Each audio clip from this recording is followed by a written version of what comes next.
Na kau kina bagini kemuni tu na turanga marama toro no ngana lewa pa kina be kemuni na lalai nindu na nama kiti mai na kina do bindo bita kiti na bos ni klo na be singa tam ke sara wa mbula tiko be kemuni na lewe viti wa talanga kina kemuni na lubi viti mena tando ke viti o nindu na nama kiti mai na kina bindo bita kiti na bos ni klo kadi ba kiti ko na tuku ni maten tu menda lewena menda rawata ni sabaka rauti ko mena rusa me baka tapar ni laula ko ndele ni buru-buru ko me baka ni abimbul to manda mekina na turanga kau kita bagini kemunian do ke terji ko na ada ni ngoni turanga Yesus Kristo barang ni ndetike bu kere brother Fred me baka bulam tanga bikenda naka keru baka bulatiko abikenda ba kita tiko bikenda kenda na barongo sar-sar tiko me na mataka ni kuwa sena tikini ngona da banda na rongo da kenda biwo singo nuita keninda na baka na mata kina me bosa bikenda na turanga na bika baka madal tak santo baka madal tak tiko bikenda saya baka tahu tu tingauna saya baka takila tingno turang nabi baka takil keleso metukuna tikena beken ni sabo lang ni re tal mana turang sawo tinano na mati sawo tinano bulu tu da katalen donga na tikiningauna ta baka nama tikinongo nona re mana turang kaya baka sabaka re mana turang yang donga na kaya bina katibiken ta tapi butuni papateso pa baka raw nona re mana turang na kau baka mo tabiken ni sama tata tiko bikenda na kena bindo biteki tiko na bos ni kalau lako bata tiko kena ngauna Vikadibit ko ni turanga na yote tiningonongo. Nindaw kadibaki na matin tu ni kalo. Okay, na numati ko nindo ni soksolot kiro baka na numati ko nga bikenda. E bati ko nga ko na kinendo kayo na rete tino boltambo na kinendo kadibaki se re mai na matin tu ni kalo se na kadibaki ni boro baka daw nindo na ka. E siya nindaw kadibaki tu baka daw mo ilebo. Daw tukuni tinga na kinay tuku ni menda baka raw taka ng tambula. Kaya sa rete ko na tabuki ni banua. Kaya sa rete ko na bika saya do tiko. Me baka di sabaka lebu tak itu bikin dari babel tanda sa sini rai rau tu nama tanda sa sini rong rau tu kan dalinganda nabi ka saya tu begitu nabi saya pura sa teku me saya tu me bikin dari biti lebu nakali lebu sara sandara itu kan sana tu me biti sa baka takila tu kan turang ni sa baka rau me na baka tapar ni lako saya baka rusai na pura-purango na kabi bindu don da sangat kunikla ni tukuni na baka rusai na pura-purango kaya baka rusai na pura-pura kaya baka na baka rau takin do na puno nda kaukina me pagaruta kana turanga bikenda ya na daba na puna pagarusa kina puro-puro ko tani bindo bita kana mata kani kuwa me buki kada menda ramen teniri da na daba saya do sarchi kana ngolon da bital no tikinango nangon da bital no tikinango sa sini bakata kana bingono saoti sa bola kasar no na rere me na lubini tamata sa ndrenre sera menda bagambau to na da banananu moto burida sa sobra katala me bagalebu na bi raki kita kan di babla me bisuka no da ngauna bisuka no da bula basura kana mata bubale basura kana biokani menda ka kuni kilaki na borure mena lubin tamata iyo na ibola tambu sa tukuni tinga ko nga sabakan dalingana mena rongo da sarti ko na posnel tambu hena pisau me baka ron tambula ke babale me baka ka pamal ta bro Freddy nana mate nana sudu nana mate sa uciani Wika kedele le busado sa ucia no sele kini sele mi chipite kenani sa ucia kede sa bole kangango ni nana dongana kami tapa parukina nana re mena lubini tamata menda baka rote kede nana re mai dongana kalibu guys sanga ni sanga sarang obuni da me kakunde baka bauta nana buru mena lubini tamata nanda leson tikar mata ni kuwa henda na re tiko kina wikenda na nana makiti ko mai wikemni na lubi biti ni tiko meni bese buru-bura dona leso kiruna tara na matakani ko mebuki kenda kenda ngaula serang anda sa tikinango sandu tarayo tiko mai baka na numi tiko bikenda na bika bosa tiko kina turanga bosa tiko nga kero ngusuna tiko balata tiko na maten itu sangan ni balata ndo ni sokolotu sing balata ndo ni tal-tal patakene katini me baka kada do vital no takating mai sing balata na sebat patakene kakana sing balata na duna kaya ba dinataki balati chisu serga kena nona matentu ki kenda mendalilewa na nona matentu na taro na daba menda dakaba karuni taro na ngauna daba nda sandonu tungo katol ni taro na rusan dine leo pura-pura kakede ngori sa tunga na posini kalungai bunitu lebu ng basongan nanda may dakaba tiko kenda sang kindayawa nga may na nanda mindarata ng bulatamu to nakidodua ni bos ni kalau me baka takilabi kenda na sala kinang bulata mundo sa mi lebu talang basongan da pamuria dangole patu sa baka me saya linibi kenda na ngungu moto mindarata ng bulata mundo sa boleh kang abi kenda na nandar kini bulan ni health and wealth kang anda do na mendarawata na bikabi na kaburuburango dona ngono bala be bulu te kitumi kina mendarawata na kabina kaya lasu tu ya lasu te kena tu sandura ngono bala be takatu kina tarabelo te bikorkor sagai kadi bagitingo ni sinti kona kalu bala sa tarnelinga sampai indolo talgo menamaten tu o ditale nala kona bala tarnelinga sana sianga ngana bula tamundu isabin daba bini bina kabali bona turanga ni sapa takile ko tu no te tingo ngo ko mendarawata kina na bula tamundu darede kina non de ulutanga ena wanga me bakana buka wanga nei bolbota nei bolota mbai tukune tiko na pa matala takina tikina go nei bolota mbai tukune tiko na ndone tiko na ngau na me bakaru les mikina na turanga ena ngau na sertu ni bolbota me bakana ka me bandita kana ontro Jesus Kristo yen darede mandana kai tuna ni boltambu ena wanga me bakana na buka wanga nei bolbota darede na aise de tibu mun ter memori menurut tungan na profita takamai dati ko man bi Aisha biwatin ka bitu tiga diwa o ko ya profesa itu ko mai bidan na kale le bitu ko nito kumike ber na meri dan sa fulfill tingna profesa ngo dari teman dan na bay tura sara man dan turanga ko e volatiko e pakan dita ko Aisha profita ko da sando ni sar tuanga ngongo Iya na turanga ena sianga kini ni rekita ki ira na non rodorbo right Aisha na profita itu ko ko ya ena don ngo no ko bosa chike baletir na dorbo kilanda kilabinaka na dhorobo na bima manimbula ni ndona ngone kene ndona ngase etiko kene bima manimbula etiko berna kaukawa etiko berna baka nui nui ne bolta betul tu na bika ke de dagala kena tare de kena mbai na bika ke tun tun bolta elingan ranga na dhorobo baka nui nui teki tu na dhorobo na kena ndo tare daki ke de biti ke daka ndona mbula ni sol baki na baka nui nui teki tu na dhorobo teni etiko berna kaukawa tigo berna ingu tigo berna ideu merda kapa kena na kame bato sekina na nanda bulok ke de bisinga dari de ndona ka ke tuni ke o esena profita ni satuna na turang uli kita la brefredi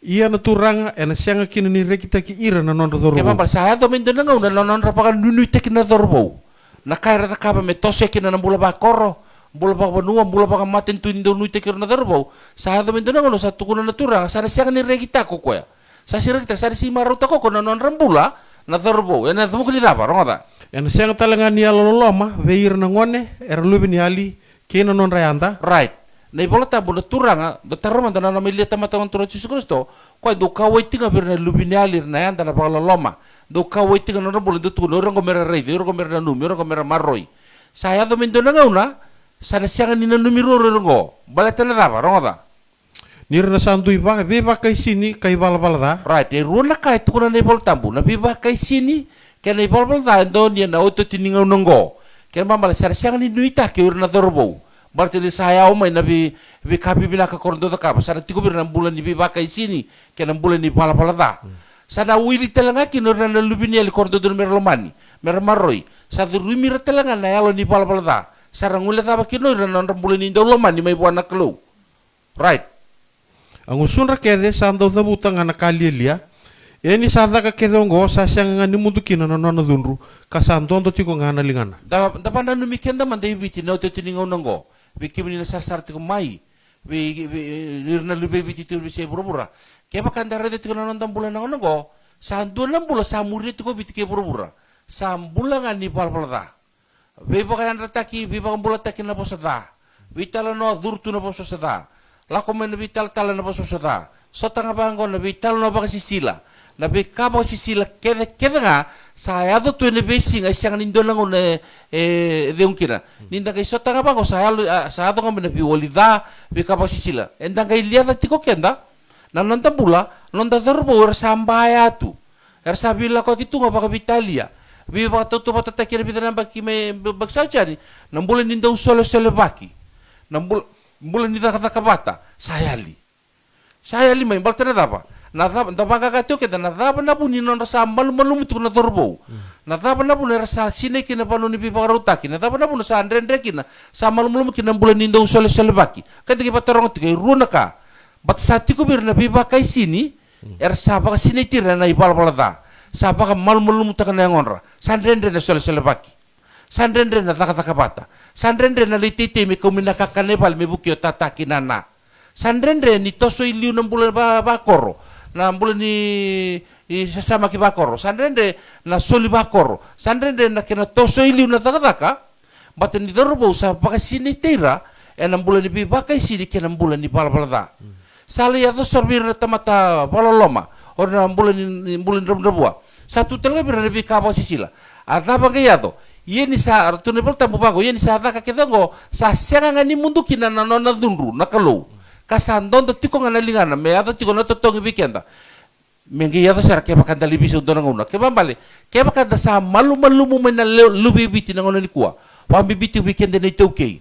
Keda sa malu mai sa malu ni titei sa malu ni sol baki sa malu ndaki ni bulang ndaki panganga tiko kenda tapa na puna sara malu tiko na derbo motor sa baka bibakai sini kena balbal da sara baka sini itirekina sa malu sa ato kina dundo tosok Ni sa wanga na yalo da mebaka na buka wanga. go bir na derbo bir na ngone lewa sa durme bir na yalo da sa wanga mebaka na buka wanga Wanga daman dapat tebidan buka wanga sesabaki na kersini. Merasa soto dapat tebidan buka. Na kena yame ame tiku sarang edaki. Sa wanga paya kaya bana kau kena sina ini bulan ni dorbo kena ngonelo kena tamatam sakani. Sa wanga na loda me bakan buka wanga kaya bana. Na ya loda saya tu mai kidan don rakina bula. Sa siang na kabinaka. Da bindu tita kibikin debiti. Kaya baka kaya sa kadiba kiti kono tuku na news na ngono sa news kaya ngani bika baka sisila. Sa news kita ni bikata da mata da sa wanga na yalo da me bakana buka wanga kema bana buka wanga na lebu ngani buka na lebu ni wanga kema bale na lebu ngani sota bago ni bisota di bango na lako man ni bitalo da baka sisila kena kake tanga baka sisila ronga da Na kania na kau baka botona kena soni na baka daun reba na kau ni bikau kana kubu da ke me bakana kumbu sa baka butung butota kena panua na dun richoba na tamata na baka na buka ni buka wanga na senga ndua me alololo mabuana tadina sa da mindora ngona kata satu septonga ngona ngona ni kakase ngona ni bimbuto kodi ngona ni bi bakatani sali ya to sar kina bulan ni mata bubale sali tasera sara samba surak sar bulan ni bi mata bubale na bosa da durume na mata bubale sali ya to sar na bulan ni bi bungoni o tina bateke na bungona ile o sali bi bakatani o tama pateke na bungon sa nabi batatani salia na nabi tabaleni nabi daubeni lo man matobale sa mbasura katiko na matobale setani sa mbasura katiko mataba sa wanga na yalo da me baka na buka wanga sa baka buto taki ena sianga nindo ya lolo mabona tadina sa sianga ibina loloma sa sianga na loloma sa ya tunga na bulan ni batatani bulan ni kaseti bulan ni mbasuraki we matakali layur na nana gian ra matakali san dewa bi bale sapa kan dewa tek tu tuku baka sisila tuku dhake nga sapa ka durumi tu na bulan ni kakase na dhaba ngaya do bikenda saya do me bikenda na malumu saya do me bikenda na buto sa siya ninda sa andra bunda buwa saya limina kakana saya limina kabina ka dodor mesa tapi na matubale batani sapa ka daun rebi tu me baka na buka wanga na yalo da ni lo manita mata teman tu bikenda right na bika kete bitalo takatiku ngotuno tikmo aisa na profita da merita mandana taba sarang ke mituno chisu oke da kilabi na kana ontro chisu Kristo ya do mai me mboko dini bolbolda right doni tikine tuni ke chisu ronda ko sa umati ko na taro bako madala tiko ko ay nakin dinan ni nona lakamai kedo to tuni chiku bango ko sa chisu me matendal na kalibari ingori na itabyo mingarabo ko ya na nona lakamai nana lako mo ko ata pa may tukuno ko ngoro ronda man tasira na kay lutu mingu chisu choni tingkawalu tolono dola man tanga tigina ko do bitalo tat nana lako mo chisu nimber may mate bulu to takatele e bidana tigina bibi may tukuno ko men da baka mbauta meron nina to mendo nango nana to kinabisungo ko sabole kango ronda katuno ko Jesus answered, "My kingdom is not of this world." Santa do bitaka baka vida menda kilati ko na ngone turango Jesu Kristo o ko ya siang ni kai buru-burungo o ko ya lako talanga may na buru-burungo o ko may tiko na buru-burungo na may tiko na buru-buru nandale sun chika bidan mata sochi o ko nga mbule na buru-buru kiba bala ko nga nakaluel sa milete mata o ko nga mbule na buru-buru o ge siang ni kile ko buru-buru na do may o ko sini bango ke mudo ni tal-talan do mbuli songo-songo lotu do turna katini may bira na lotu do lako na palisatar na linga uno chiko kina sianga ni dola kabaya itu no koya oko na do nga mai sabasar nga ko ya ro sa pastu no koya My kingdom is not of this world. anongu maten tu kembal balo chisu o koya na tui enduati ko na nona maten itu tiko ko sianga ni tiko buru-burungo o kende to na barong rai sar-sar tiko mi ko kende to tiko na buru-burungo kema bal kende to tiko na buru-burungo o chisu sianga ni kai buru-burungo ana buru tiko kino ko anongu maten tu endua tiko sianga ni tiko buru-burungo Kena bambale na kam da tarin kenda kino kenda o ye umurawata na matentu ni chisu ko sinti ko bro e umubasangara. Ke baka usa basangara na kene babuli kena dina todo ko me umarroya. Me warra ki ko ni lesu me kautio kina no na matentu. Ya wala ngai nakino da dobitalo. Batoko sa tun sertu ko ya, my kingdom is not of this world. O kenda tau ti ko na burburongo. Chisu siang ni kai burburongo sa ruasar tuan dunduya. Okay, na dapat da tubina kata kenda tu mintu da kaba. If my kingdom were of this world, then would my servants fight, that I should not be delivered to the Jews. But now is my kingdom not from hence. Wambot sa mata tsugi kenda tu right. Reda nakatun tini boltam okay.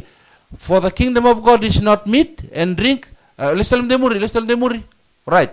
Will you tell them Brother Freddy? My kingdom is not of this world. Yeah. If my kingdom were of this world, then would my servants fight, that I should not be delivered to the Jews. But now is my kingdom not from hence. Right. Saban din ta ko ke ni siang ni tuko na buru-buru ko na matin tu ko ya. Right. Toso. For the kingdom of God is not meat and drink. Karuni ka tuno ko kita tu na siang ni kana ko apati ta tuko top table tu ko mendo tu ni rat kan bulta mundu. Siang ni kani ngunu se kani kana mendo tu biokan te kita tu kina matin tu ni kilo. Iyo orang ada. But righteousness, kin babal ke bakai righteousness ko tu ni ko ya. Na righteousness ko tiga buti ko main do na banua, laptale. and peace, and joy in the Holy Ghost. Joy in the Holy Ghost ke babal na lo tamboy boy tabikina. Nanonda aldo donu nanda kunena bakadeu kena marau. Orang ada. For he that in these things serveth Christ is acceptable to God and approved of men. Kaya bala na bakan day taki, may buwan na klo, kala bakan din kina, o ira na tamata. Ela kena viso takin do na tamata, may nakila, na non maten tu ni klo, siya na maten tu ni klo, may bakan din taki. Wambot sa mata sa weekenda. Taman tikan ni weekenda, yo. Do sa siang beka ni kila, ni na siang ni rawatan na mata ni tu ni kalo, ko ira sa siang ni alon donu. Do kako ni bagay sini kemu do, o ira nang daw dara, ke ira nang daw soro kina mata kau. Mata ni korni da diwa kina tini. Ronga da nakapa madala tak tu ko ilik tu ko Brother Freddy gongo, ela ko may bola tambu, na elo tambu serang e bosike. Ronga katun telo ko do sa siang beka ni kila. Kena bambale lebu bunga weekend siaga tu ni kila na inaki ni non to ba madala tu na apostolo arto ba madala tu ko kena maten tu seranga ko mitu ngon tro Jesus Kristo ni nongu maten tu siaga ni baka pura-pura or to go ngusuti ko ni maten itu arida ronda or to ngusuti maten tu or to sini ba isong sogolo tu ko sa ka to pura-pura go ko ada TV chigo na lebu ni tal TV chigo kena di isong sogolo tu ngula da bang na burtamu do iko ke baka muri tal tiko sa ka di chigo tu na biti ko tani mai Biti ko ten mai ena sinda rawat kena bulu tamu durong apa. Do sa siang beka ni kila ni na siang ni rawatan na mata ni tu ni kalo, ko ira sa siang ni alon donu.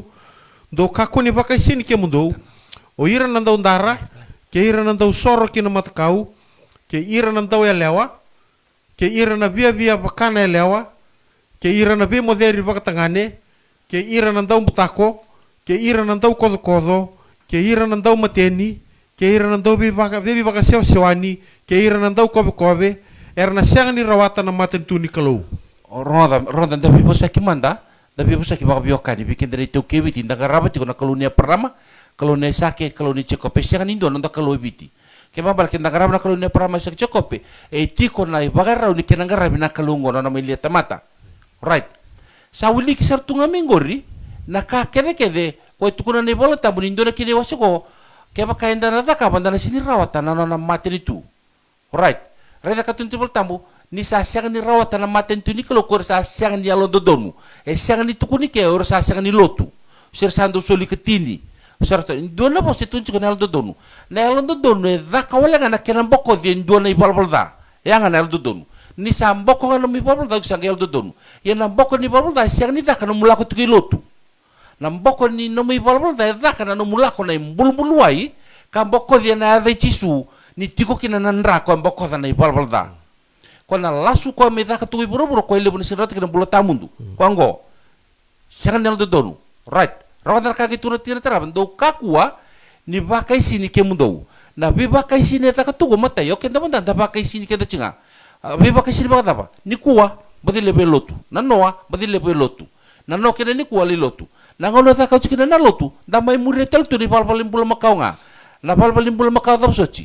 o ira nan daw ndara, ira nan daw soro kina mata kau, ndaw lewa, vivi bakana lewa, vi moderi bakatangane, ndaw mutako, ndaw kodo, ndaw mateni, ndaw biba sewani, ndaw kobe, era sana sianga ni rawata na matentu ni kelu, rawata katun cisu, nunggu matentu si baka burubura, na kede gorto bulu tau cun sepel tu kede go mendo tau biuta lebi, keba kando tau bena kata, mendo tu rawata na bulu tamundu, sendo tau ya kina matentu, koi baka rawata na turanga. Ngola kartu tukunu ti kortu na apostolo, na ndaw mateni utunu ti ko baka bida bikenda, na baka kede ni toke, ado mateni ngorto ndo ngunumbia, orto na ngunang ko na sindo mateni, sianga, ado mateni, o mateni ang ngunang ko na siya ngunumbia, ro mateni roronga, autoro tiyo kaya patutupat doon ang una, kaya baka doon na koro edaka tiko doon na koro lebo itiko, doon na koro kaya daka tiko doon na songo ni baka mau, siya doon na songo ni terlala, o kaya dito bida to na raw na mit, anda sayaw to, anda sarang to, papandungun-dungun ni kaya na baka tangi, pati kaya malaw din tiko kaya maro baka dilia, kaya na meke tiko, pati kaya daka tiko na ngunang ko na daw mateni. Yo, kaya baka datulak si bita sarang na po na ni mateni, kaya baka daka tiko na ngunumbiyan doon na pale, na siya nga po kan duwa no kila ni takati ko nang ulumbiyan doon na pale. Balate nirto sini mateni. Kaya naman bala, nangunyang gona, na teke po sartungay da kina mamawe, nangunyang gona. Nirasali mateni sa nga lumay, sa ralutsombo. Na mateni ng biya, kaya wala ko dalawang manibala, nangaluto nga. Nangunyang sa mateni kina, sa aritan sa kambasuma katupan ni bale. Raunduin-duin ti ko raw, na mateni na yung gona, teke po may namaraw, liya dapat mateni sa ngalu, ng biya, teke po na ngalu, may dapat sa mateni. Raw mateni rorua. Iya pun gak patungo, gak turut itu nama mateni, memang karena kapos kena bertapu siang ngundang kalau sing mateni. Ya right, Italia minta kayak tuh sing mateni, ngunung cungoiko turun itu mbah, nobel ibadah ngungung itu benar benar itu mbah. Oiko nggak batiki, kono tuh ngapa nol tempat bango, oiko nggak sahabat tuh sasar nggak.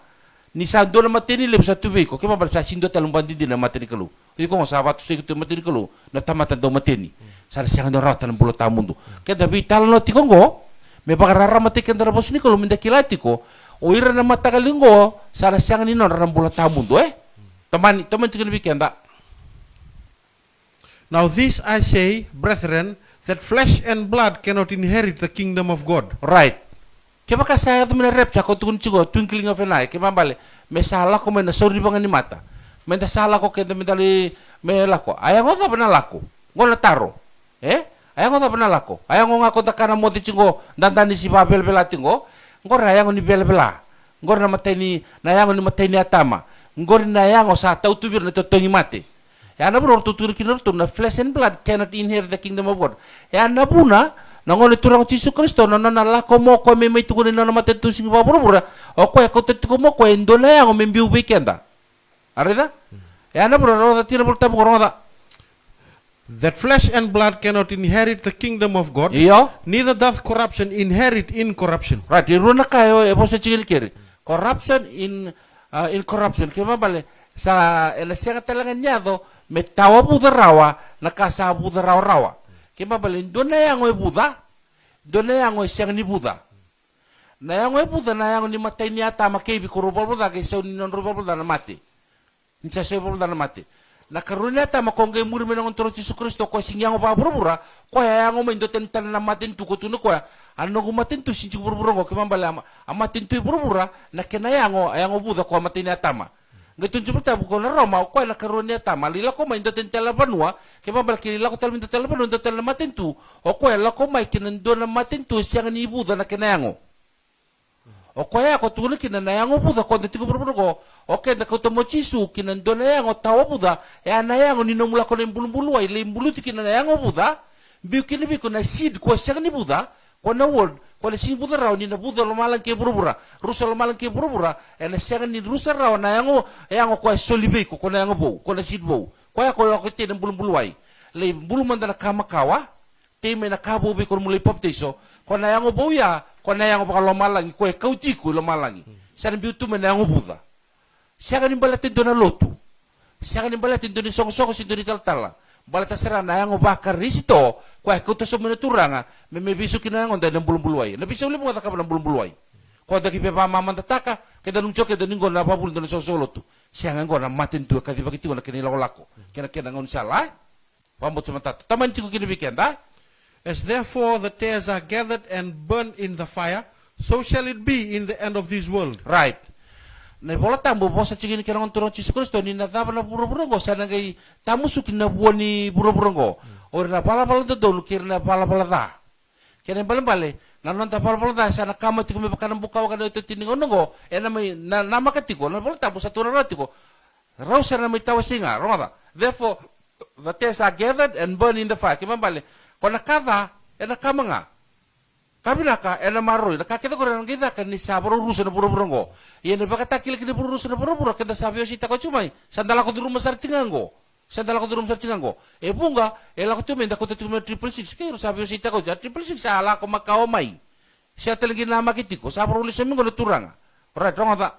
The Son of Man shall send forth his angels, and they shall gather out of his kingdom all things that offend, and them which do iniquity, and shall cast them into a furnace of fire. There shall be wailing and gnashing of teeth. Right. Ronda katun sinibol tambung orang tanggo.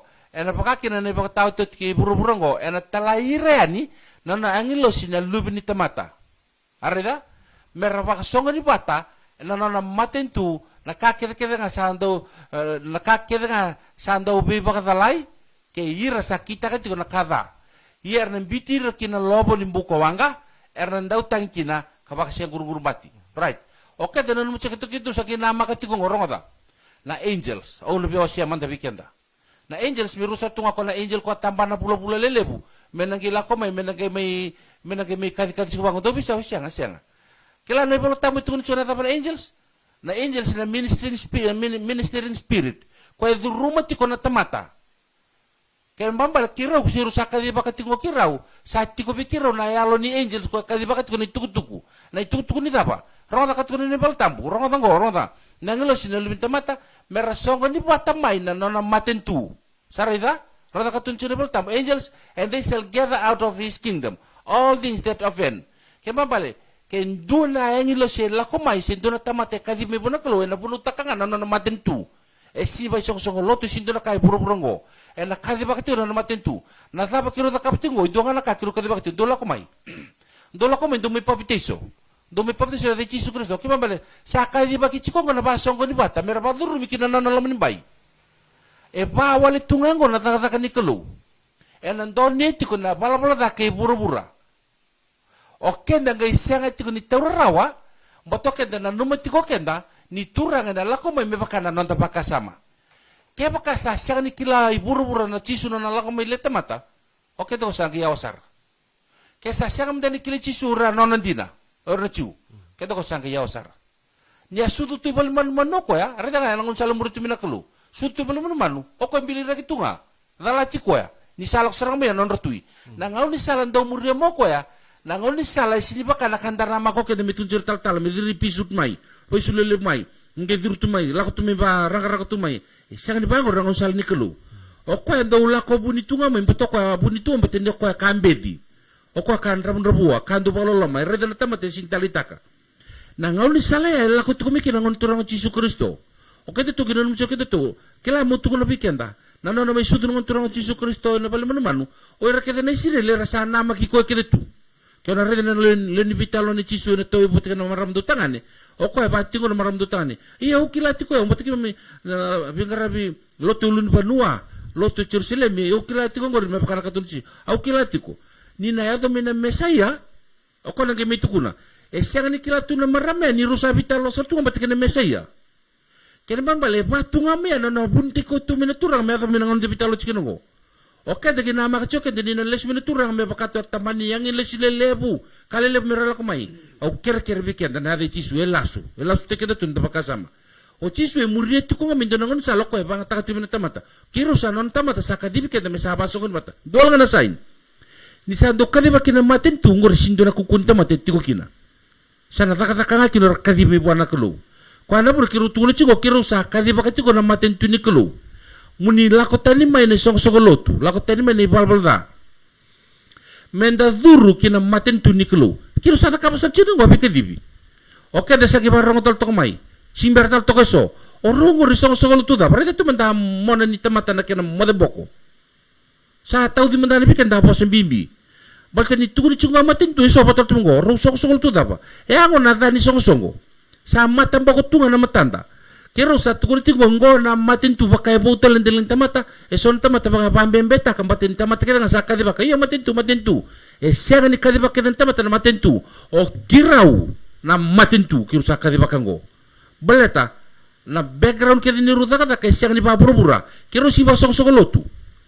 Kero siaga ni register ta kai subobo house. O kiro sin tala-tala. E sianga. Rongo da pabinaksar. Kepa ka sa adon singa ni bilawai. Abosa ta na banga takabango no turanga. Iyo, binaka baka lebu sa ta na daka tamate alondina nunggu tala-tala, tamate alondina nunggu general superintendent, tamate alondina nunggu gasilebu, tamate alondina nunggu sianga. O non turo Yesus Kristo ni sana ta na daka sangito no ka lakumai tamate alondina nunggu 7. E ana bu no kira ugo na 7 na siya ni tala-tala e sintira ras yang kasi lebu sintura lebu sintura kaleb ko itu goberna tal song-songlutu o kiro na 7 nindo na matentu kiro na kena 7 kiro da kabati ko na bingara na kena sambiu tu ko melomni bai ornan tamata doneti ko nangola ni balbal da ko e bosa kena naturanga ni na mai ko da sala ko duru musar cingango kiro sa ngusu di kaluti ni kino go weekenda dale sutale nakai bulai rongo Kita sa ado chico mingo. Rongo da katun turang Yesus Kristo ngo. Doneti ko. Arida, mau motor man tapal leka. Ni ado mingo buru-buru ndone bidu la sala ko mingo. Kenda sa ado tiko mai. Sa mi tawasit to kende biti. Sa gelo reseri kende singkala to ndebol tambu. Rongo da katubul tambu, the rest of the katubul tambu. And fear not them which kill the body, are not able to kill the soul. O chisu e bosike ka kunirereba ko ko e baka matenango. Adula ngorina yango.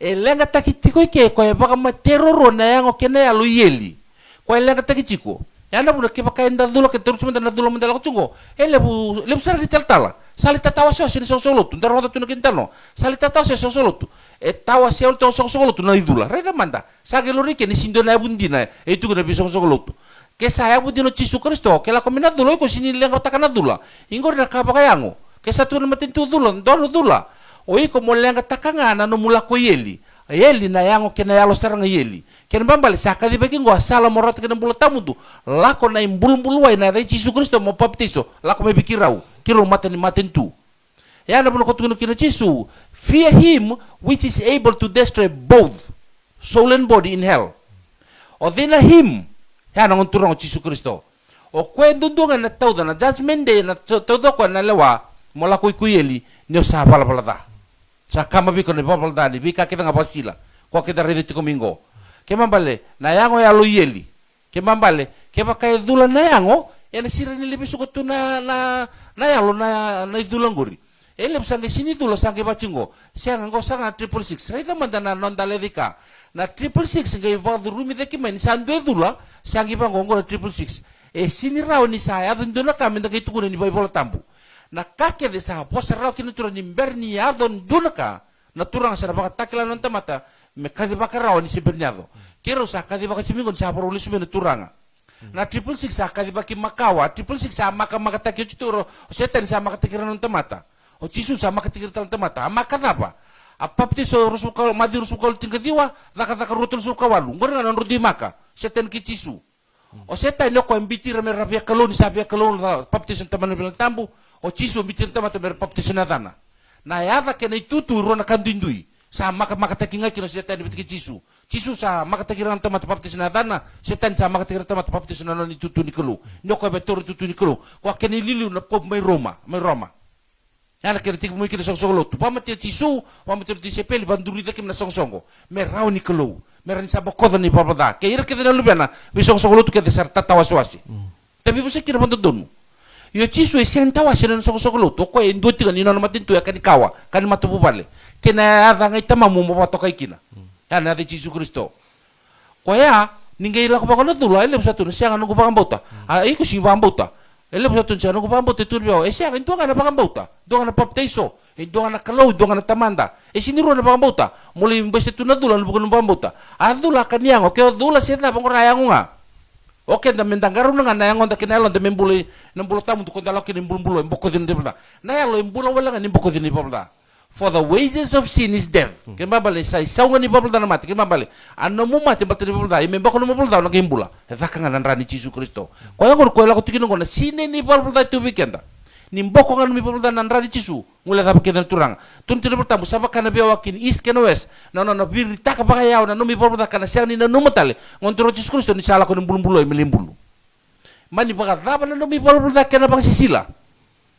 So tukuno iko sa sinrangan bisa na sini tinu mi babulda na ngau na ngai ko kau kinen bulbulu ay bokoda no mi babulda na turangan na nonan ratali tirin dan kelibani sa mboko no mi babulda sa tamatabo sa tibi kundo sidbo ko na yang ngori ko na sini rawatieli na rota ng bulata mundo ko da bibu sa kitikin ko ay Kenda santa may rere bakasaro kenda na antichrist na 666 endo na tikin na santa kay wili ka otingo na bi bala-bala da kenda baga dortigo kenda na siyang nikoti kenda kina maten tunikalu santa lai rere bakasaro 666 bati kena idula ya santa siyang ni rere baka na kita ka tiko na bala-bala da ko na koti kenda yeli ko santa kay wili koti melu ya nandaw mateni nandaw ndara ya ko koti kenda ya ko ebe ka yeli adula sin koti kenda yeli adula sin koti kenda yeli ndakay rere baka tiko na 666 ko na bi bala-bala da kenda ngo ko koti kenda yeli sa bosu tukina ko ne bola tambo na bi lewa Eseng ni bintu si kero semper ni sudu, oke muni ni semper parong tika mai ni semper ni sudu, sa boso oti tungo na turang, sandu si ke muni, sandu si kero tal tunga na boso ni turango, ninda na bile wa ikina. Kaya pa kanta lirere pa ka 666 yun ay varaw ni nondang bula na kauti kanda tiku yeli, na bosa-bosa da, nando matieni, na ngaro-ngaro da, menda kayo baka mama na takatiku kenta na biso ko sungulod, siya nonda pa karo ni bakambuta.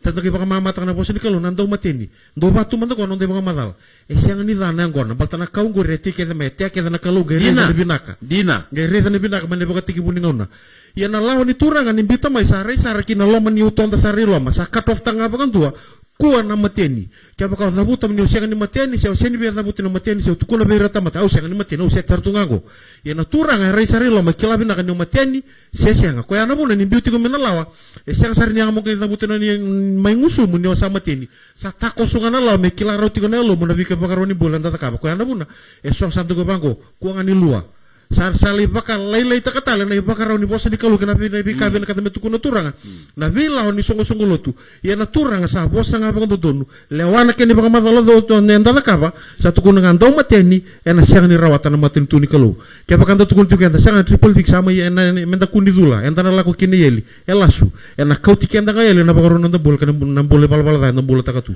ko sa tu sa tunebol tambu andau kakase andau mateni andau maro bagaleli andau bimbuto kodi kake dengan ngarong-ngarong kake dengan ngur turun tamu o irengo ersan sira tanam bulo tamundu oke de to ngai membese ni dula baten don musuke de tumtule rotan bulo tamundu kitu sini dula o iko na siang ni dula andau bimbuto kodi na la ko ngai yeli baten andau bimbuto kodi simbal tanah dula anan du chiko kede to kona kale bundu do konda do ko chiken to yeli bunta to setani kede to sa sini dula yo iko li kakase chiko o bimbuto kodi chiko andau ndara ngarong-ngarong do mateni ko nga na kau chiko yeli oke tu sange da kaba chiko ya oke tu ki besini dula ya dula ena seranga ni kau chiko yeli a tabonga nimbula e kau chiko yeli menda bi bara ramata kingo da bi bukeitiko merinda kila na sana da banda tukina e sintu ni keso ronguru to kon chiko matentu sianga matentu ga didi ngabatiko kiru talaga do matentu kiru ka dibacho do matentu kiru sini to ko ni ben maram ki kayum Ombal mereka kayu berutak kapangan nurut tabi. Ortu na posisi berutak kapangan nurut tabi. Kira berutak kapangan nurut tabi. Nanti berutak kapangan nurut tabi. Kira kata baca komatin tu di kelu. Kau sabe dula, sesiakan itu lah. Ena sino kau tiku yeli. Ia sabe buta kau tinggal sandau matin sana kau tiku yeli. Na ibala pula dah kau tiku yeli. Adul kena sini dula sing kau tiku yeli. Kena bambale. Mereka aku nolembei takkan nomu pakan bauta. Nadula. Mata ibala tamu indongan pakan bauta. Kau ngatur serang pakan bauta paula. Kau tunjuk kornita. Tunong ako, sabi yung buto ko nga, sabi, dumating nga, sana sino mambula tamu, to kina matin tu ni kalu. Siya ka pa din tukuna bang ako ya, sa siya nga ni Odula, iko ng bula tamu to. Kaya sa Odula, sa siniratan bula tamu to. Asya nga, o yung buto ko di, wala nga, o na siniratan kina matin tu ni kalu. Wambot sa matatan sibikin na, ngo, mendapi bukiti ko. Iya, santukun nga ni Padodon. O pinakata siya nga. Kaya baka, eso sa kutubo referent, sa palilitig tali, ngunung ako niluang ko, rapapulin sa kosokoloto. Orto sok-sok tu kubir to kena regele kena turang aya dake. Orto na boutiko. Orto mbos bangko konferendi to bosa. Kango me patambui, kango me balitaki. Siang orto rinungun ko ni luang ko apa bubul ni song-songo. Amaten tu sa senga. Sa ndo matini nga sa ngule ta bambula tamundu. Oh, tona. Aku nungu kemambale ke olua sa bu mebi ko kun lua kemambale. Ne kerito kono tal-tala ngunu toka ni sa da wiri to no mona da wiri to mga boka ko ngan lua. Kembali, ada wiri na mga boka kena no mateni sa arde tu nakalu no sa do mateni. Yo tal-tala sintu no kon do mateni ya. Ko arde sa bo me ngusumu. Nangono ko lokina. Sibo. Sa sibo sarong iko. Arida? Sibo tu no muda kata tal-tala. May vengu tu mendani. Kemambale, onai tal-tala so tira rasio ndo no bunau ni sabru luba ko kay ngalu tu giposoto tu. Giposoto tu. Ko ngan lua. Si sa to no tal-tala ko lua batalawa ko ngan lua. O iko o ko e lua ki ko sini lua ki no tal-tala ro na lako ruru ngayeli. Rodo mateni rua. Sini balta na dula, sini balta sini dula. Balta kim rodo mateni sa toko ni kuto tal-tala, ngom balta ni bia murin tal-tala. Tamat sala ko musuno dengan bulak sini kau cuko ni tal-tala bos ni kelo, kina non matentu. Kau cuko kinto na pabuli sa songong. Ngun mateni ko ngani lua, rodo bitu tu ngabaso se chili. Kenda na bitu tu kitu ngayeli. Balata na non da paroni bula sari lebu na lomga. Lebu na talindendre, sari lebu na rakini bulan da biso takatiko, ko sa durmi kinango. Iko reno koni dula. Yo, una sini dula mata o simila katala ko yeli sianga. Yo li bador churan bulin baruda. Me mata tabi kenda. Na bala da ka tiko yeli sianga ni dula kena sini dula. A 666 sini dula. A 666 sama kata kiro churan tamato setan ko sabe to ro tutu bakalo. Madi rusul ko tiko do poptis kina. O burbur tu poptis tu taman benal tambu. Kami bersara kali kalau kede. Orang saling makata kira ni setan doko sabia kalau betul tutu bakalo poptis tekiran nana orang kede nalu bena na tutu mertur kede tutu bakalo. Nyoko sabia kalau sampo kode berda. Kata kabat juga lebih poptis taki. Taman bena tamu. Yo orang ni cisu orang poptis taki nada cisu mereka makata kena dana. Aku alang ya. Orang sakadi bena nada cisu waktu nada cisu saling tu sana. Orang sa poptis taman tamu tu sana. Lagu menurut sakit tu na lewa. Nyoko yang aku tamani tutu bakalo, irong betul tutu bakalo. Sa maka takio titu mo setani. Sa maka takita tingan go cisu. Ko ana bulu kirukan tigen do lako main do maka takina ada cisu. Sino na tutu. Pamot sa mata ciku. Taman tiga bikin ta? Napal da? Right. Napaka takil-kilan ni baka tao to tike burbura. E kaya o cisu. Sa ni sign, ronga go sini sign. Signs of time. Okay, tutup bayurir tu bangul malangi. Bakot tu maten singa, bakot tu na pula. Oh, ngol na sign sa pulis meniturang. Right. Ngorin do na sana. Na non to lutanga ti ko na matakan ko na ibaka takil kila ni ibaka tao ti ke buru kaya. Ko dabuto chisu. Na baka takil kilo. Right. Na baka takil kilo matuno ng toro chisu ko sa romata. And as he sat upon the Mount of Olives, the disciples came unto him privately. Right. Okay, ang dami doon to na ubiulo ni Bono kila. Kono ulo ni Bono ko mangay tangi ki Jerusalem ti kinoko. Ndambe batati ko ngo. O kan dami doon to ko ko reda ko dami doon bato ko ni turang ko. Siya ni ba kami do tuna malyo ni tamate berdolin to kato ko ya. Dola ko doon do ti ko ni limas. Ko o ko na ni baka raw ni bula. Endo la ko do tunga ko darida ti mi na mata sa sudu mi balmon manu. Rambili reko tu na tamata. Sintali ti ko na tamata. Yo kita tu sakit tu siya ko tu ni sautu. Siya ngor na nakatuwa na matin tungori. Ngona tamata patay ko na ibaka raw ni bula. Ko ala ko ten do na lindambe tani toka. Dambe dondo toka rai somu tiko ko ya. Kono na litagi da Jerusalem. Na dambe somu rai somu tiko ya. Dambe ni roto na tisepeli. Ko ngarto bambau tiko ya. Ko ngarto muri ko ya. Ko ngasulibirto na tutu na matentu. Arto dambe ni roto litarin ko ya. Aleo ni na roto vitala non dondongo. Rongongo. The disciples came unto him privately saying, "Tell us, when shall these things be?" Right. Tukun man dabi kito, napika kito kimni sa boso tikina. And ayado nangauna daba, rongoda? And what shall be the sign of thy coming? Na daba na karon ni tarto kitorto na muy bakatakil na daba ni bakatakil kila na nomni lakomai. Sini bakatakil kila ni rusa ni burubura, na bakatakil kila nomni na lesumai, rongoda? And of the end of the world. Kaya bakatakil kila ni rusa na burubura tolu na karto adambe da kidondua orto literonga me soma birto jisu. Ana mo tuluk tulun dabi kito. Nadaba man dan ibakatakil kila ni nadaba ni nakakita ni sa tukuna, watake na bakatakil kila nomni na lesumai, watake na nadaba burubura. Tolu na taro ya, taro nga tiko ko ya, taro nga tiko. Right, rongo da sa rongo nakakinisaw. But pray you that your flight be not in the winter, neither on the Sabbath day. Right, di runa ka to ni ka chisu. Tolu tiko ko na ngono ni bakatengu beira na chiu, roto taro to ngono ni bakatengu beira na chiu. Wakaki na nangono ni winter ngono ni bata rongoda. For then shall be great tribulation. Right, don't you tiko nangono ngori. And ayado kinindo na tama ni rarawa lebu. ene ado kina yo such as was not since the beginning of the world, mana teke bu nimbuli ke bura-bura me donia menangonea sesangan se ado bakan dua kena salah ko duru masar tingango na tribulation seranda salah ko duru metingo na be kale lebu ke ko tulo chisu sa fulfill sar tingango right rongo da and except those days should be shortened, there should no flesh be saved, but for the elect's sake those days shall be shortened. right ene ba leka takinangona vera ko sa baka duru mikina nona lomani bai ene ba leka takinangona right ngoi bidele tikina apa madala takanong turo Jesu Kristo non tulit terringko non tu tambe daken wa rongo da right. And as it was in the days of Noah, right dua na tikina nda siangan indaw toro baka bimbi na daw baka mama da takatun do na tikina kau tamingo Jesu e baka pamadala tango Jesu rongo da tuno kwa as it was in the days of Noah yo so shall it be also in the days of the Son of Man. ruo na baka tutupa tambitiga kwa me baka nangona ni Noah e na baka taliki nangona ni lubin tamata yo They did eat, right ngona ni Noah erakana they drank, rangunu they married wives, right baka mau takatan na baka wati they were given in marriage rambiu na baka mau until the day that Noah nangona entered. ya do kina ni duro no lomenuanga na ibal da era da kaba tunga era sianga bodoni bobisa me ni duro no lomenuanga ya indona sai ne mbito turang kana mabale na ibal da na daka tungo e na daka tunga me ni lusu me turang ya na matai ni baka takil kila kera kerua Likewise also, as it was in the days of Lot, karuni bata kil tuno ko baka ngona ni loti ronga they did eat, rakana talanga they drank, rangunu talanga they bought,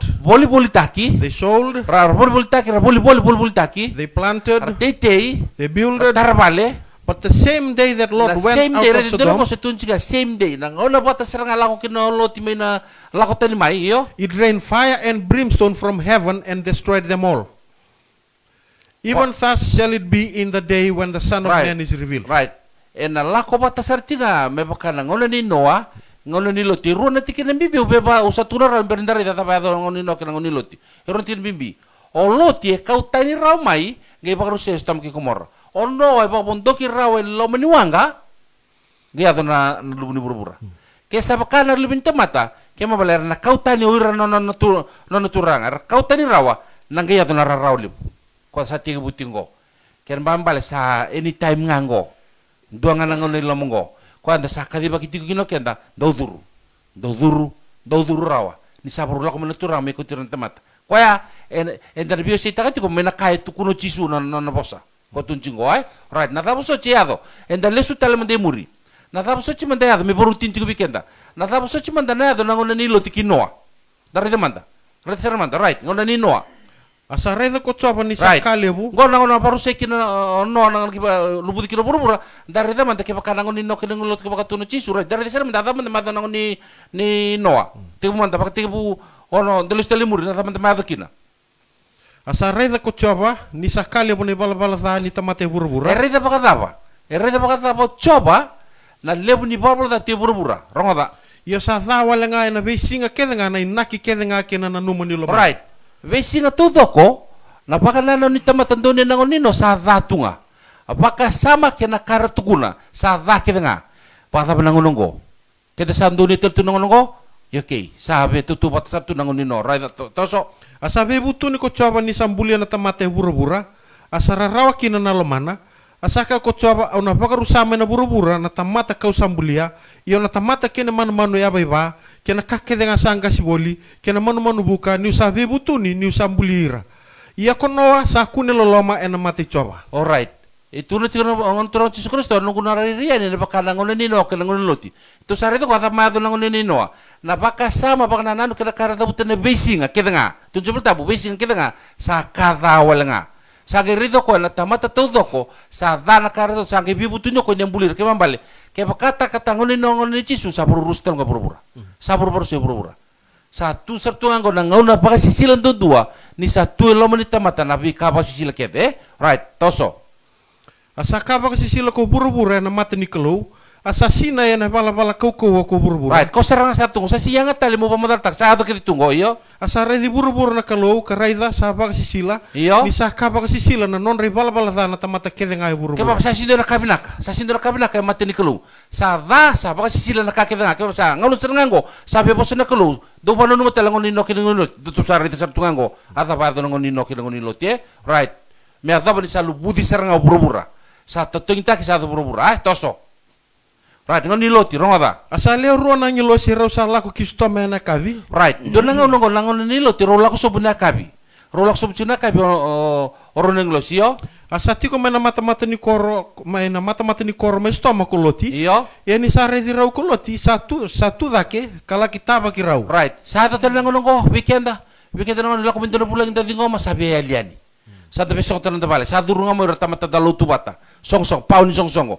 Ko ang dalutu bata kan debi belakati. Mindonan rabu palo mande kene lubinyali ngor kora pa mata tumi berneng lo sisa singting gomi sa tunga iyo asaba ka duba na mata na kinang gele asaka raida ko kemun raw na nongu turanga au masuti kemun raw lesu manda ka duru mana nongu bale na nomun raw tamata kamode ka buena ba mun raw yan raw na sowe na mata ka kala ko yani arawa kaya esengai kero na mode ngai na sangkata ni koro asa di kebi raw ba lebu raw sangai lesu wa kaduru manonona vale asada ka mangiti berau asababia na manrai sasyang ni bagale beni arau sakana sianga ni kilati koloti ni ko vingo masara tikonga na engilosi ko sing kilatu o ko me bakanga na ni tobo ni bidigo me bakana ni tobo ni tuke na buna beke ni tuke ni na dokana do ndolo to na bikorokoro do ndolo tunga do ndolo to na katumba oke da do tebu na imbini kana men do ni tu na katumba sili tebu to na kona ni vale men da bunci kumai na ibaro non da bulne tuke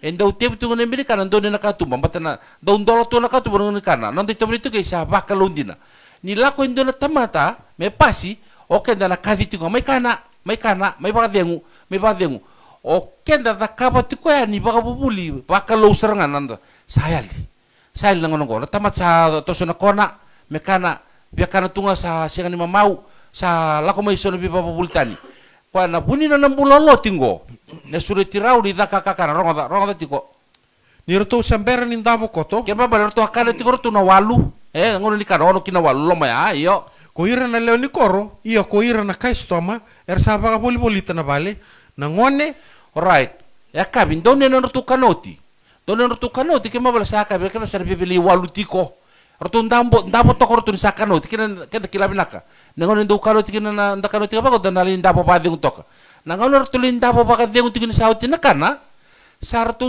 ukilor to ni sa pa ka boli tetun na pale iruna mata tamate tunjike nangone kenangase siya ni tukuni ngase olenga nangone kenangase adha ba tukuni kini volta buningon kenangase sa pa boli na pale nadha ba tukumi lomanra nadha ba sa kautir mai kinanon ratu palengo adha ba mande kautir mai rongoda iyo na tamata kede nga mena biasa na kede nga tamata kede mena biasa na kede sotoma ya tamata kede biasa na kede sa sini tu na sa palengo yo arsa kade be loti ka right kabwa o loti tikul mani pale kiru nanglo surtu sa kanot sa pa de toka ortu no titumba hartu sa kadi be loti lo mani pale ngo apa surtu tukuna sabe na tamata ro sala ko mai be ko na bonyongo ken bambal no tapa kini raw na mata ortu sa wano no puto kombati tu no pul tabuna kabi ona koloko ken bambale ngai kabi sobunga na banua sa ambula mai na yalo ni palapalada o de do ambula na yalo ni palapalada ni sambongi o setani sa ambula mai na yalo ni palapalada ni sa kabi ken bolo ke debiti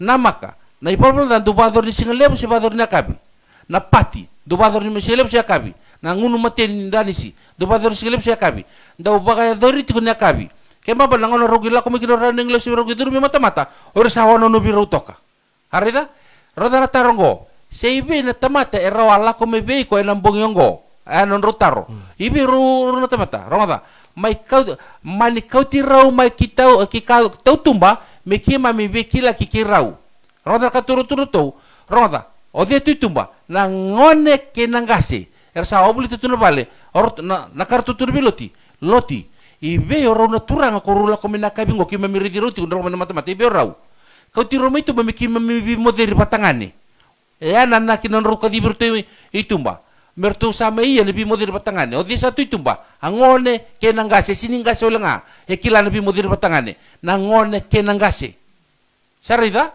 ngona kedanga se mesaro mi bimo deri kau tira mito mi bimo deri tumba asa dura ni kitumba bira koloti songota ni song ni katumba mai dakuna nona maro roiro ruti lama yolo te sinkile rau ruti lama toso right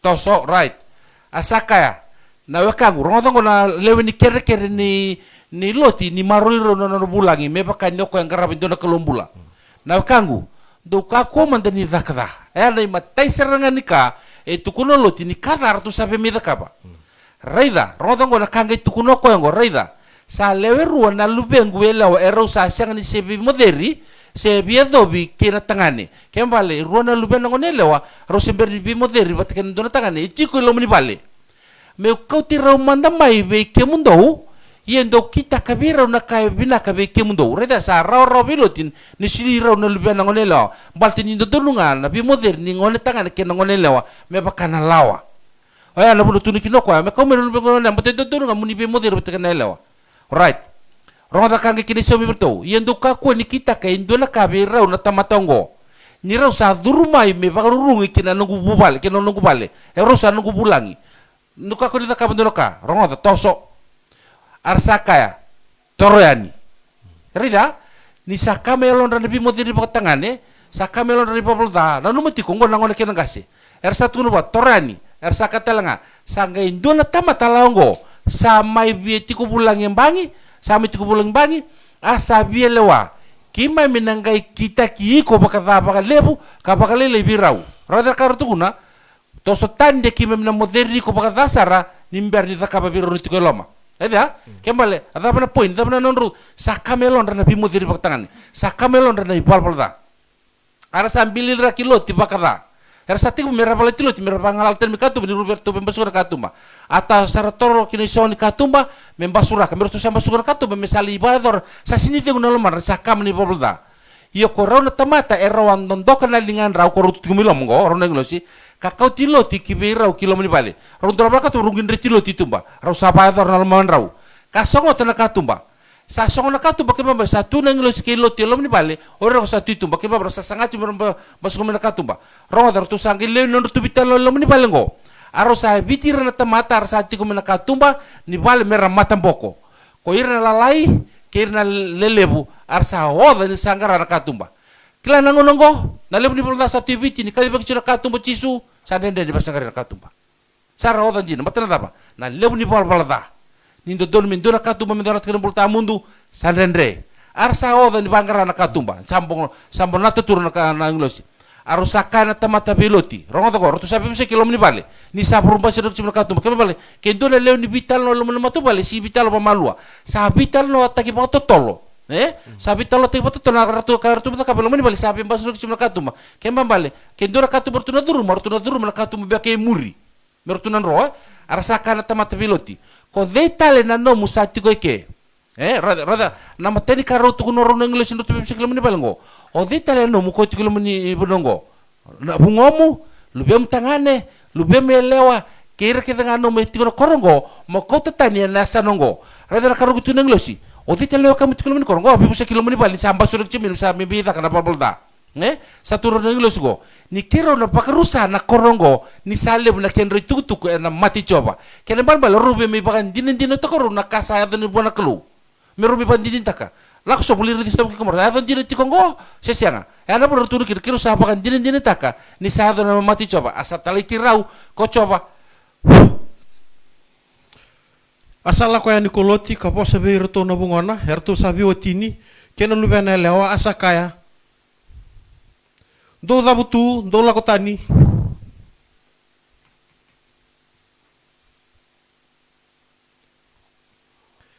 ene sanongo ni na baru sana kor ko chapa iya sapa kahen to na do bi pagalili koko e beru to na buhana iya ni sakin na mataka ero sangay bakas baku sarau ta kiloti na ngilosi kakaya mo dabutu mo kota na watimu ke rona lube mo lewa ero sati ko ke kira-kira lestor de muri lestor le muri sota dona tikin na wili kana ko brother Fred ronga tana kanga itu kuno rongo bili raka bakata na rawa bitira na tamata kira-kira lalai kira na lebu arsa sangkara ka tu tosok rong tan doni tikini kengo asala ko ni apa spiritu na bungona roneng lo siru sangge tuku na bi loti lako kindo tan leo kamu o loti sangge lako bondo na dorbo ko sala ko bitu mi bagaro mi biuti na kindo na lubiana asapa spiritu na bungona erto biuti ni kindo lubiana leo saka do dabu tu do lako tanya na sanongo ni sapa karusan na ko coba iya sapa kain dua nan do bi bagalilai ko ya bi irtu na bungona na lako no loti salitukuna Wina dorbo ko porlo ko bitu me oti na lubiana mertunro ni saparu sa bura me baka ni sa ado tunga na bulan biwali na kakene tu ni ngai biwali dal tu na bungona ngino na bungona na no manila soloti ya na buro ko gibalili na bungona talemai sa ado sartunga na ngonongo sa kadi baki tunga na kandina na tamata sa ado tunga ngo na bi baka lili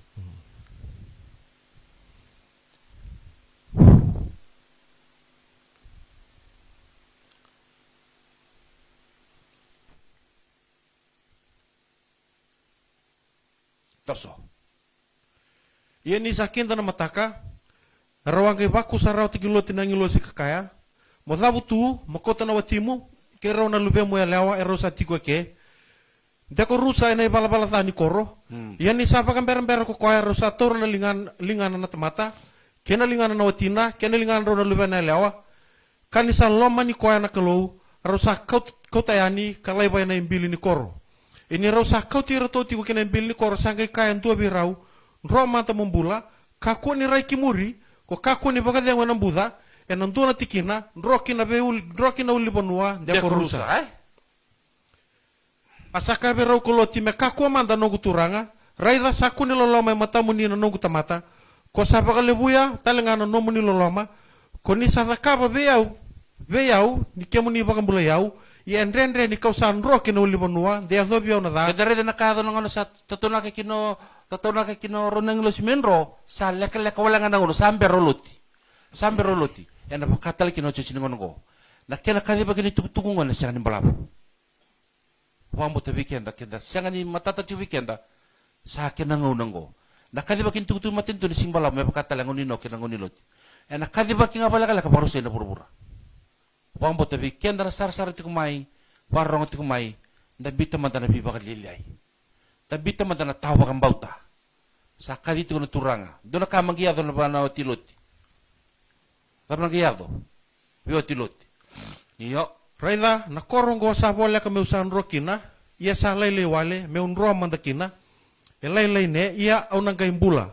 Asaka buwa raida, kau sa pagorong biko, nakatalangang go, ni una siang ni bukida na korongo, ko sa bostaka mo kusarawa mon rokina ni sa siangan do na ka na da kabarawa ni ko sa siangan ni adokina right kaya bambala sila na chance na ronang lo sibwa sa sulit si kongo weekend na chance ke baka kenda sa baptizo na de Jesu Kristo bi ke muni kede sa baptizo na de Jesu Kristo kuni ritelimur me baka tangna utiloti bi ke muni sa bi baptizo baka raw na lakon minta bi baptizo taki menda bi kina lo ni bai ya na bi kadi ni turanga na yote tiningongo be kemni na lewe biti be kemni na lebe biti barang tu bilip si pura-pura go sing bi bosaki ni song lotu go na bi bosaki ni maten tu menta rawate kede na bulat tamun tu rokobi dokai ba bina kata kina turanga kina non bosa robi kede na matang dindai bina ba lebu turanga na ni bosa sa talaya ni sintelewale ena ba rorote kina damni masa tamni chisin mi misoro ni mami turanga